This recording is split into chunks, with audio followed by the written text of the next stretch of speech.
আসসালামু আলাইকুম। সৌদি আরবের নতুন কাউন্সিলর কামরুল ইসলাম। বিস্তারিত জানতে সম্পূর্ণ ভিডিওটি মনোযোগ সহকারে দেখুন।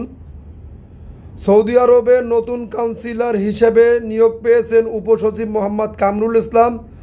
গতকাল রোববার 17 আগস্ট জনপ্রশাসন মন্ত্রণালয়ের এক প্রজ্ঞাপনে আগামী 4 বছরের জন্য তার নিয়োগ আদেশ জারি করেছে। এ নিয়োগের মধ্য দিয়ে তিনি বর্তমান কাউন্সিলর হজ বিসিএস প্রশাসন 22তম ব্যাচের যুগ্ম সচিব মোহাম্মদ জহিরুল ইসলামের স্থলাভিষিক্ত হলেন। ধর্ম বিষয়ক মন্ত্রণালয়ের আওতাধীন বাংলাদেশ হজ অফিস জেদ্দা সৌদি আরব এর সাংগঠনিক কাঠামোয় উপসচিব পদমর্যাদায় 5ম গ্রেডের কাউন্সিলর পদে 1 নভেম্বর 2020-এ নিয়োগ পাওয়া মোহাম্মদ জহিরুল ইসলামের নির্ধারিত চাকরির 4 বছর মেয়াদ শেষ হলে এই পদে নিয়োগে 2024 সালের 8 সেপ্টেম্বর ধর্ম বিষয়ক মন্ত্রণালয়ের বিজ্ঞপ্তি প্রকাশ করে। এ পদে আবেদন করার উপসচিব পর্যায়ের 27 কর্মকর্তার মধ্য থেকে মোহাম্মদ কামরুল ইসলামকে বেছে নেওয়া হয়।